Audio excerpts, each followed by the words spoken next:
Comme c'est malheureusement le cas à chaque fin de semaine, la route a fait plusieurs victimes au cours des dernières heures au Québec. Malheureusement, ce genre de nouvelles est annoncé trop souvent sur nos écrans. Dans ce terrible accident survenu en novembre 2004 à Québec, l'un des deux passagers, Yoann Bélanger, 24 ans, a succombé à ses blessures. Le conducteur, Dave O'Farrell, 20 ans, s'en est sorti avec de multiples fractures. Il a perdu le contrôle de sa voiture pour entrer en collision avec le garde-fou. Que ce soit un verre de trop ou bien une simple erreur de pilotage, l'impact reste le même.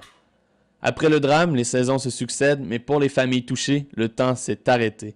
La plus grande plaie, c'est la blessure psychologique que l'absence de Yoann aura provoquée. On va tirer le plus de positif qu'on peut de cet événement-là qui, à première vue, a juste du négatif. C'était difficile de voir qu'on devait abandonner les rêves que les parents entretiennent toujours par rapport à leurs enfants. Yoann avait des beaux rêves d'avenir. Il commençait à les concrétiser. Ça a été une perte sèche. Un an plus tard, le deuil se dissipe lentement pour l'entourage du défunt et la vie reprend son cours normal.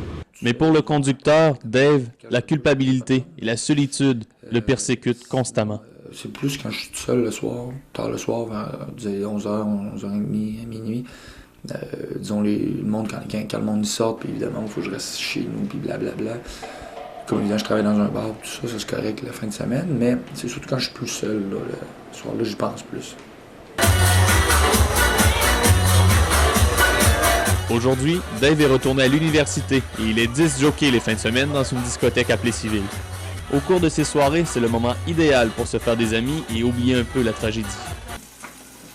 Par contre, une fois la nuit terminée, la solitude revient. Une triste réalité partagée par les membres de sa famille. Je pense que c'est le deuil que la famille Bélanger Cadorette doit vivre. Ça pour nous, c'est quelque chose qui nous habite énormément. On a à vivre avec ça. Nul ne sait ce qu'il y a après la mort et on se demande souvent pourquoi les moments difficiles doivent être vécus. Et la réponse, même si on a la foi, semble inatteignable. Dave, lui, ne veut pas se poser de questions. Il n'y a pas de vie après la mort en tant qu'à moi, mais il faut évidemment s'accrocher à ça. Il y a du monde qui peuvent s'accrocher à ça, penser que lui nous voit de haut, mais c'est plus nous ou moi qui va faire comprendre à des gens ou aider tous mes amis, tout ça, la sensibilisation là, par rapport à ça. Quand t'es parent, tu vis ce que tes enfants vivent. C'est leur joie, mais leur peine aussi. Et ça, pour nous, c'est quelque chose qu'on sent aussi au quotidien. Comment il va, comment il se sent, est-ce qu'il est à la hauteur de ce qu'il a à vivre, est-ce que psychologiquement il est en bonne forme. Ça, pour nous, c'est très différent parce que c'est comme quelque chose au quotidien que l'on ne vivait pas auparavant. Quand on se dit pourquoi ça m'est arrivé, pourquoi, c'est plus le pourquoi, faut que tu penses le comment. D'après moi, comment je vais faire pour réussir à passer par rapport à cette épreuve-là.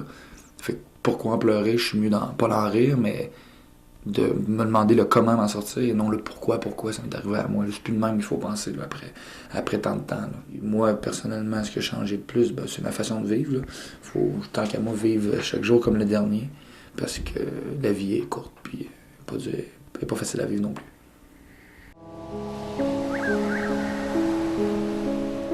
Et pour la famille de la victime, c'est le temps d'accepter la douloureuse perte de Yoann. Ce qu'il nous a apporté durant son passage parmi nous, il faut que ça continue à vivre, ça. C'est comme ça qu'on a donné un sens à son passage, puis ça nous aide à continuer à donner un sens à notre vie aussi. Car après tout, la mort fait partie de la vie et peu importe les obstacles rencontrés pendant le parcours, la vie doit suivre son chemin. Sébastien Baillargeon pour la Cité collégiale à Québec.